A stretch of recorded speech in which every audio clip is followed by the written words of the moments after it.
আইপিএলে একদিনে চার বড় দলের লড়াই, যেখানে শীর্ষে ওঠার মিশনে মুখোমুখি হয় রয়্যাল চ্যালেঞ্জার্স বেঙ্গালুরু এবং দিল্লি ক্যাপিটালস। টানটান উত্তেজনায় নিষ্পত্তি হয় এই ম্যাচের ফলাফল। অন্যদিকে বিকেলে সূর্যকুমার যাদবের ঝড় এবং বুমরা ও বোল্টের অগ্নিঝরা বোলিংয়ে লাখনৌকে ধসে সহজ জয় তুলে নেয় মুম্বাই ইন্ডিয়ান্স। আইপিএলে চার দলের এমন লড়াইয়ের বাকি ঘটনা নিয়ে বিস্তারিত জানবো রিপোর্টে। দিনের ম্যাচে মুম্বাই ইন্ডিয়ান্স ও লখনৌ সুপার জায়ান্টসের মাঝে বেশ ভালোই লড়াই হয়েছিল। রোহিত শর্মাদের দেয়া 215 রানের টার্গেটে ব্যাটিং করতে নেমে বেশ দারুণ শুরু পেয়েছিল ঋষভ পন্থের দল। সেই ধারাবাহিকতা বজায় ছিল রাতের ম্যাচেও। পয়েন্ট টেবিলের শীর্ষস্থান দখল করার মিশনে আজ রয়্যাল চ্যালেঞ্জার্স বেঙ্গালুরুর বিপক্ষে টস হেরে ব্যাটিং করতে নামে দিল্লি ক্যাপিটালস। ওপেনিংয়ে শুরুটা দারুণ করেন দুই ওপেনার অভিষেক পুরেল এবং প্রোটিয়া সাবেক ক্যাপ্টেন ফাফ ডু প্লেসিস। দুজনের উদ্বোধনী জুটি থেকে আসে 33 রান, যেখানে চতুর্থ ওভারে হ্যাজেলউডের শিকার হয়ে 11 বলে 28 রান করে বিদায় নেন পুরেল। এর মাধ্যমে এবারের আসরে সর্বোচ্চ উইকেটের মালিক বনে যান অজি পেসার। 3 নম্বরে নেমে আজ সুবিধা করতে পারেননি অভিজ্ঞ করুণ নায়ার। 4 বল থেকে 4 রান করে তিনি সাজ করে ফেরেন ইয়াশ দয়ালের বলে ক্যাচ আউট হয়ে।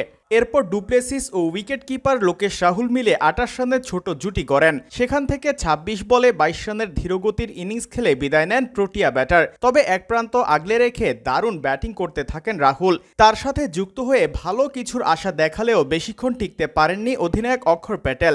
41 রান করে লোকেশ রাহুল বিদায় নিলে দিল্লির হাল ধরেছেন থ্রিস্টান স্টাবস। ভিপ্রাজ নিগমকে সাথে নিয়ে একাই লড়াই চালাতে থাকেন দক্ষিণ আফ্রিকার এই ডানহাতি ব্যাটার। শেষ পর্যন্ত তার 18 বলে 34 এবং ভিপ্রাজের 12 রানে ভর করে 162 রানের পুঁজি পায় ক্যাপিটালস। বল হাতে 3 উইকেট নেন ভুবনেশ্বর কুমার। জবাব দিতে নেমে এক ছক্কা ও এক 4 মেরে দারুণ কিছুর ইঙ্গিত দিলেও মাত্র 12 রান করে অক্ষর প্যাটেলের শিকার বনে সাজ করে ফেরেন জ্যাকব বেথেল। এদিন দলের প্রয়োজনে দায়িত্ব নিতে ব্যর্থ হয়েছেন দেবদূত পাডিক্কাল। তবে এক প্রান্ত আগলে রেখে দারুণ ব্যাটিং করতে থাকেন ওপেনার বিরাট কোহলি। যদিও আজ একটু ধীরগতির ছিলেন তিনি। বিরাটকে সঙ্গ দিতে থাকেন ক্রুনাল পান্ডিয়া। দুজন মিলে প্রাথমিক ধাক্কা সামলে নেয়ার পাশাপাশি এগিয়ে নিয়ে যেতে থাকেন রানের চাকা।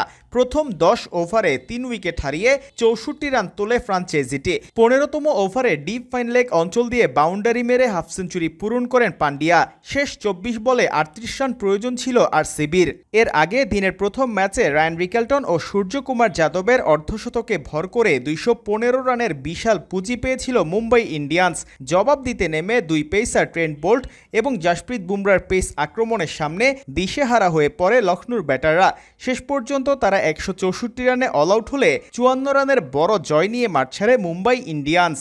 সেখান থেকে পুরো দায়িত্ব তুলে নেয় এই দুজনে। 50 পূরণ করে বিরাট কোহলি আউট হলেও 73 রানে অপরাজিত থেকে দলকে জিতিয়ে মাঠ ছেড়েছেন আরসিবির অলরাউন্ডার ক্রুনাল পান্ডিয়া।